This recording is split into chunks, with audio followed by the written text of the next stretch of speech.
नमस्कार दोस्तों, मुकुंदा आयुर्वेद में आप सबका स्वागत है। जैसे कि आप सब जानते हैं कि मैं बात करती हूँ लाइफस्टाइल मॉडिफिकेशन की, आहार द्रव्यों की, न्यूट्रिशन की और कॉस्मेटिक्स की।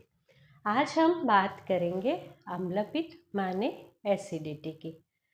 हमेशा की तरह मैं आपको बोलूँगी कि सारे ही जो डिसीज़ है वो कहीं ना कहीं हमारी गलत जो लाइफस्टाइल है उसी की एक लंबी सी जर्नी है। तो क्या हम जिसे एसिडिटी बोलते हैं वो भी ऐसा ही है? हाँ जी, बिल्कुल वो भी ऐसा ही है। हमारे शरीर में वात, पित्त, कफ ऐसे 3 दोष रहते हैं। जब भी ये सारे दोष प्राकृत अवस्था में रहते हैं, वहाँ तक हमारी स्वस्थता बनी रहती है। जब भी वो विकृत अवस्था में जाते हैं या तो बिगड़ते हैं, वहीं से हमारी रोगों की जर्नी शुरू होती है। अम्लपित्त को कौन नहीं जानता, तो मैं इसके लक्षण के बारे में नहीं बताऊंगी। शुरुआत होती है पेट से थोड़ी सी जलन की, जी मचलना, वॉमिटिंग होना, धीरे धीरे आगे आगे चक्कर आना, मूर्छित होने से लेके गॉलब्लैडर स्टोन, स्टमक का अल्सर, डिओडिनल का अल्सर, फिर आगे आंतों का अल्सर, आईबीएस, पाइल्स, ये सभी अम्लपित्त से शुरू होके होके होके आगे आगे चलते हैं कैंसर तक। तो आप सोचें अम्लपित्त कहाँ से शुरू होता है। मैं सारे लक्षण की बात नहीं करती क्योंकि आज के जो युग है उसमें हर कोई जानता है कि अम्लपित्त क्या होता है।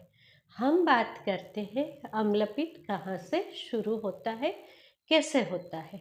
आयुर्वेद में लिखा है कि निदान परिवर्जन जो है वो सबसे पहली चिकित्सा है। आयुर्वेद में निदान का मतलब है कारण। अगर तो आप कारण को छोड़ दो तो आपकी आधी चिकित्सा उधर ही हो गई। तो अम्ल माने खट्टा, तो जब भी हमारा पित्त खट्टा हो जाता है इसे अम्ल पित्त कहते हैं, या तो विदग्धा जीर्ण। जब भी हमारा पित्त जल जाता है तो उसे अम्ल पित्त कहते हैं। आप सोचेंगे कि पित्त खट्टा ही होता है। जी नहीं, पित्त का स्वाभाविक लक्षण है वो तीखा और कड़वा सा होता है। तो जब भी हमारी अत्यधिक अग्नि पित्त को जला के उसे खट्टा कर देती है तभी हमें अम्लपित्त होता है। आयुर्वेद में लिखा है अम्लम विदग्धम च तत् पित्तम अम्ल पित्तम। हाँ जी दोस्तों, तो स्वाभाविक स्वरूप से भी होता है और हमारी गलत आदतों से भी होता है। स्वाभाविक रूप से पित्त कब बढ़ता है, तो जैसे हमने आगे बोला था आदि, मध्य और अंत जो है वो कफ, पित्त और वायु है। तो दिन का मध्य भाग है तभी पित्त बढ़ता है, रात्रि का मध्य भाग है तभी भी पित्त बढ़ता है। वैसे ही आयुष्य का मध्य भाग है, मतलब युवा वय में भी प्राकृतिक स्वरूप से पित्त बढ़ता है। और जो एक कारण है ऋतुओं की, तो शरद ऋतु में भी प्राकृतिक रूप से पित्त बढ़ता है। हाँ जी, मॉनसून में जब हम गलत खान पान लेते हैं तो शरद ऋतु में वही बढ़ा हुआ पित्त विदग्ध होके हमें अम्लपित्त करवाता है। और हम बोलते हैं कि हमारी कैसी लाइफस्टाइल है जो हमें अम्लपित्त करवाती है।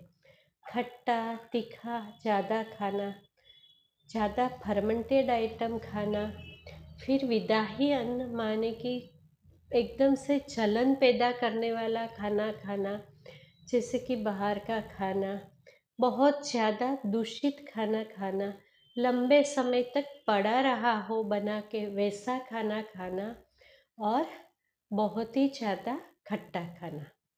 ये सारी चीज़ें जो है वो आपके पित्त को प्राकृत अवस्था में नहीं रहने देती और फिर आपको अम्लपित्त करवाती है। और भी कुछ मानस भाव है जैसे कि क्रोध, उपवास, ईर्ष्या, जलन, ये सब भी आपकी अग्नि को दूषित करके आपको अम्लपित्त करवाती है। जो लोगों की लाइफस्टाइल टोटली गलत है उसे अम्लपित्त बहुत ही जल्दी से होता है, क्योंकि आयुर्वेद में सबसे पहले दिनचर्या और ऋतुचर्या का बहुत ही ज़्यादा महत्व है। तो जब भी हम दिनचर्या और ऋतुचर्या के नियम को पालन नहीं करते, उस टाइम पे भी हमारा अग्नि दूषित होके वो पित्त को चला के अम्ल पित्त करवाता है। तो स्वाभाविक स्वरूप से मध्यम वय में हमें खट्टा तीखा बाहर का खाना नहीं खाना चाहिए, पर आजकल हम लोग मध्यम वय के लोग, युवा लोग वही कर रहे हैं, तो उसकी वजह से भी अम्लपित्त बढ़ रहा है। इंसान को चाहिए कि सूर्योदय से पहले उठे और उषापान करे। हाँ जी दोस्तों, कल मैंने जल वाले वीडियो में उषापान की बात की थी। उषापान मतलब सूर्योदय के समय पे पिया गया पानी। जो जो इंसान उषापान करता है उसे अम्लपित्त होने की संभावना नहीं के बराबर है। और जो लोग रात को जागते हैं उन लोगों को अम्लपित्त बहुत ही ज़्यादा अत्यधिक होता है। ये जो एक्सपीरियंस है वो हम में से हर किसी ने किया है। कभी तो 1 या 2 रात्रि के लिए आप थोड़ा सा डिस्टर्ब हो जाओ तो दूसरे दिन तुरंत ही आपको खट्टी डकारें और अपचन जैसी स्थिति आ ही जाती है। रात को जागने की वजह से वायु और पित्त दोनों ही दूषित होते हैं, तो ऐसे लोगों को अम्लपित्त होता है। आप बोलोगे कि जो लोग स्टूडेंट है, जिसे बहुत ज़्यादा पढ़ना है, वो तो रात को जागेंगे ही। कुछ लोगों की जॉब ऐसी है कि उसे उसके काम की वजह से रात को जागना पड़ता है, तो ऐसे लोगों का क्या उपाय है? आयुर्वेद में वो लोगों के लिए क्या बोला है? हाँ जी, बिल्कुल बोला है। जो स्टूडेंट्स है या तो जिसकी जॉब ऐसी है कि उसे रात को हमेशा जागना पड़ता है, वो लोगों को चाहिए कि वो लोग अपना खाना जहाँ तक हो सके रात को 6 से 8 बजे से पहले ले लें। हाँ जी दोस्तों, अगर तो आप सूर्यास्त से पहले खाना लेते हो तो ये बहुत ही बेस्ट है। आपको अपना रात का खाना सूर्यास्त से पहले लेना चाहिए। और बाद में अगर उसे भूख लगे तो चाय या कॉफ़ी, बिस्किट ऐसा खाना की बजाय उनको चाहिए कि हल्का सा गरम दूध और उसमें 1 चम्मच घी मिला के ले ले, जिससे उनकी रात को जाग के काम करने की एनर्जी बनी रहेगी। जो लोगों को बहुत ज़्यादा रात को मध्य रात्रि को पेट में जलन होती है काम करने के टाइम, वो लोग दूध और घी के साथ थोड़ा सा सीता पाउडर, धागा मिश्री का पाउडर मिला सकते हैं। हो सके तो अगर पसंद आए तो इलायची या तो सौंफ का पाउडर मिला सकते हैं। ऐसा एक लिक्विड बना के, गरम दूध बना के उसको हल्का गुनगुना करके आप ले सकते हैं, इससे आपकी एनर्जी बनी रहे। दूसरी जो बोलने वाली बात है कि जो लोग रात को काम से आते हैं, देर से आते हैं, वो लोगों को चाहिए कि अपनी खाने की जो व्यवस्था है, डिनर है, वो अपने काम के स्थान पे ही ले लें और योग्य समय पे ले लें। और जब भी वो घर पे आते हैं तो उसे थोड़ी हल्की भूख लगती है तो वो दूध के साथ घी मिला के, मिश्री मिला के ले सकते हैं।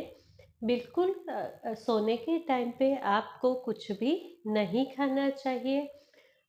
और ऐसे लोगों को रात्रि का जितना टाइम वो लोगों ने जागने में बिताया है, जैसे कि वो लोगों ने 4 घंटा सोने में लेट किया है, तो वो लोग सुबह 2 घंटा लेट उठ सकते हैं।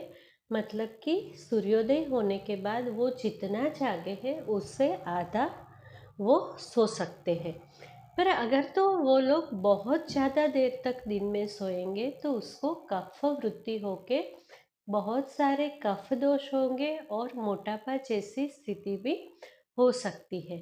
आयुर्वेद में लिखा है कि जो लोग रात को जागते हैं तो उसके बदले में दिन को वो आधा सो सकते हैं, क्योंकि रात्रि की नींद की जितनी एनर्जी होती है दिन में सोने से उससे दुगना एनर्जी मिलती है। तो जैसे हम जानते हैं ज़्यादा सोने से कफ की वृद्धि होती है, तो अगर तो आप 4 घंटे जाग के 4 घंटे सोओगे तो अगेन कफ और पित्त दोनों प्रकोपित होके कफ वाली एसिडिटी हो सकती है। और एक ये तो लाइफस्टाइल की बात हुई, और एक बात है जो लोग बहुत ज़्यादा ड्रिंकिंग करते हैं या तो स्मोकिंग करते हैं, उनके लिए भी स्वाभाविक रूप से ही एसिडिटी होती ही होती है। आचार्यों ने बोला है कि जो नई वाली एसिडिटी है उसकी चिकित्सा करना, उसको मिटाना आसान है, पर जिसको ये अम्लपित्त या तो एसिडिटी है वो बहुत ज़्यादा पुरानी हो गई है, बहुत लंबे समय से हो रही है, तो उसका इलाज करना थोड़ा सा मुश्किल है। जो माताएं बहनें हैं उसका हार्मोन इम्बैलेंस रहता है, ऐसे लोगों को भी एसिडिटी बहुत ही जल्दी हो जाती है।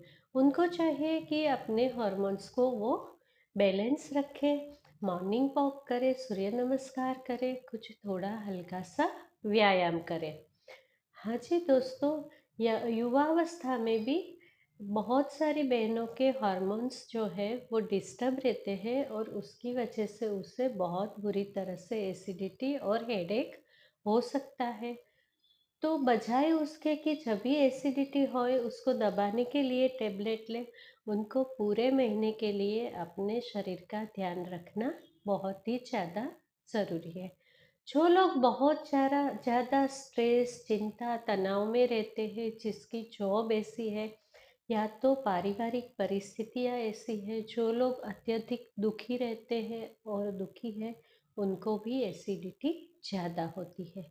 तो यहाँ पे हमने सारे निदान बताए, एसिडिटी के कारण बताए। तो अगर तो आप ये कारण को अपनी लाइफ से इरेज कर दो, बिल्कुल निकाल दो, तो आपकी 80% एसिडिटी ऐसे ही ठीक हो जाती है। अगर तो आपको बहुत पुरानी एसिडिटी है और कोई दवाई से नहीं मिट रही, उसी टाइम पे आप आयुर्वेद चिकित्सक की आश्रय पे जाते हैं, उनकी सलाह लेते हैं। पुराने अम्लपित्त या तो एसिडिटी के लिए बहुत ही कारगर है पंचकर्म चिकित्सा। हाँ जी दोस्तों, जो अम्लपित्त है उसे उद्वक अम्लपित्त और अधोगत अम्लपित्त ऐसे दो नाम से आयुर्वेद में जानते हैं। और बहुत पुराना अम्लपित्त है तो आचार्यों ने बोला है कि आप उसके लक्षण को ठीक करके लंबे समय तक शांत रख सकते हो। फिर भी वो लीन अवस्था में, सूक्ष्म अवस्था में चला जाता है, उसे अपना भाव या तो कारण फिर से मिलने से वो फिर से प्रकट होके फिर से आपको अम्लपित्त की वो जो बाउट है वो दिलाएगा, फिर से आपको एसिडिटी होगी।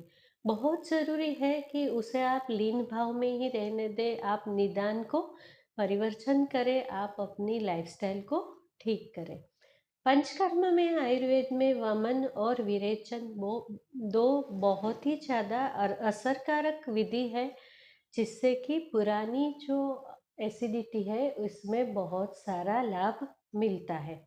अगर तो हम घर पे करने वाली चिकित्सा की बात करें, तो मीठा, कसेला, कड़वा, ये 3 टेस्ट है वो एसिडिटी को कम करता है। खट्टा, तीखा और नमकीन अगर आप जितना खाओगे उतनी ही ज़्यादा आपको एसिडिटी बढ़ेगी। तो जो लोग बाहर का खाना खाते हैं वो लोग ज़्यादातर खट्टा, तीखा और नमकीन खाना ही खाते हैं, उन्हें एसिडिटी बहुत ही ज़्यादा होती है, और फिर आगे चल के वो लोग दवाई की टेबलेट लेके उसके दबाते हैं, फिर से वो दबा हुआ पित्त ऊपर आके बार बार एसिडिटी करवाता है। उसके अलावा जिसे बार बार एसिडिटी रहती है उसे चाहिए कि घर का बना हुआ खाना खाए, जो पुराने समय से बना आता रहा है बनता घर में। उनके घर में जो खाना खाने की रिवाज है उसी को उसके गट बैक्टीरिया पहचानते हैं, तो उन लोगों को चाहिए कि वैसा ही खाना खाए। आजकल बहुत ही ज़्यादा रिवाज है कि हम जैसे गुजराती को पंजाबी खाना चाहिए, किसी को साउथ इंडियन खाना चाहिए, किसी को दाल बाटी चाहिए। जब भी हम ऐसे खाना खाते हैं तो वो हमें बहुत आसानी से डाइजेस्ट नहीं होता है और आगे जाके वो इंडाइजेशन और एसिडिटी जैसी बीमारियां करवाता है। बोला गया है कि हमारा खाना रीजनल होना चाहिए, सीजनल होना चाहिए। हाँ जी दोस्तों, हमारे यहाँ जो खाया जाता है वैसा ही खाना हमें खाना चाहिए। जो चीज़ की सीज़न चल रही है वैसा ही खाना खाना चाहिए और परंपरागत तरीके से हमारे फैमिली में जो खाना खाया जाता है वैसा ही खाना हमें खाना चाहिए। उससे अलावा जिसे एसिडिटी है उसे नारिकेल खंड पाक, मतलब कि कोकोनट का हलवा, कद्दू का हलवा, गाय के दूध की खीर, दूध और शक्कर, शक्कर और घी, ऐसा खाना ज़रूर ज़रूर खाना चाहिए। ऐसे लोगों को हमेशा खाने से पहले थोड़ा सा अदरक जो है वो नींबू और उसमें सेंधा नमक डाल के ज़रूर खाना चाहिए। उससे उसका खाने का डाइजेशन बहुत अच्छे से हो जाएगा और एसिडिटी नहीं होगी। ऐसे लोगों को चाहिए कि गेहूं का दलिया या तो मोटा अनाज ले। जब भी ऐसे लोग मिलेट्स खाते हैं तो उसे बाजरी से थोड़ा दूर रहना चाहिए, क्योंकि बाजरा जो है वो स्वभावगत उष्ण है और उससे भी एसिडिटी हो सकती है। अगर तो आप मिलेट वाला खाना ज़्यादा लेते हो तो मिलेट क्योंकि स्वभाव से रुक्ष है, आप उसमें थोड़ा सा घी जरूर जरूर मिलाएं। और एक चीज़ है कि आप अपने खाने के बाद खाना एक अलग होता है और एडिटिव्स अलग होता है। ऐसे एडिटिव्स आप रोज़ थोड़ा सा एलोवेरा का जूस ले सकते हैं, आंवला का मुरब्बा ले सकते हैं, आंवला की कैंडी ले सकते हैं। सुबह सुबह थोड़ा सा 1 चम्मच घी में धागा मिश्री का पाउडर मिला के ले सकते हैं। उसमें अगर आप चाहें तो थोड़ा सा सौंफ पाउडर भी मिला सकते हैं। आप अपने घर में धनिया और धागा मिश्री का पाउडर करके रखिए। धनिया एसिडिटी की बहुत ही कारगर दवा है। वो हमारे शरीर में, हमारे खून में एसिड को कम करता है। उसे आप दिन में 2 या 4 बार 2-2 चुटकी मुंह पे रख के चूस चूस के ज़रूर खाइए। आप चाहे तो धनिया, जीरा और सौंफ तीनों का समान मात्रा लेके पाउडर बना के उसी में जितना पाउडर है उतना मिश्री पाउडर डाल के दिन में 2 बार पानी के साथ 1-1 चम्मच ले सकते हैं। इससे भी आपकी एसिडिटी कम होती है। आप खाने में गेहूं और चावल का यूज़ ज़रूर ज़रूर से करें। अपनी दाल और सब्जी है उसे बहुत ज़्यादा तीखा, मसाले वाला, तेल वाला न बनाएं। खाने में अगर सब्जी की बात करें तो आपको पत्ते वाली सब्जी कम करके फलों वाली सब्जी ज़्यादा लेनी चाहिए, जैसे कि घिया, गिलकी, तोरी, परवल, पेठा, पम्पकिन, जैकफ्रूट। ऐसी सब्जी को आप अपने खाने में ज़रूर ज़रूर शामिल करें। नारियल जो है वो बहुत ही शीतवीर्य है, तो आप नारियल का पानी ज़रूर पिए। और आप दिन में 2 बार सौंफ को भिगा के उसका शरबत बना के धागा मिश्री डाल के वो भी अच्छे से ले सकते हैं। दोस्तों, अपने मानसिक भावों को बिल्कुल ही ठीक रखिए, क्योंकि एसिडिटी का सबसे बड़ा रीज़न मानसिक भाव भी है। हाँ जी दोस्तों, बहुत बार कोई आगंतुक कारण भी होता है जिसकी वजह से हमारे मानसिक भाव बिगड़ जाते हैं। तो जहाँ तक हो सके प्राणायाम, मेडिटेशन ये सब करके उसे ठीक करने की कोशिश करें। अपनी दिनचर्या को ठीक करना बहुत ज़रूरी है। जिससे मैंने बोला, सुबह सुबह उठ के आप 2 ग्लास पानी पिया करें। अगर तो आपको एसिडिटी बहुत रहती है तो आपके लिए गुनगुने पानी से ज़्यादा अच्छा है कि मटके मटके का शीतल जल पिया करें। उससे भी आपकी एसिडिटी कम रहती है।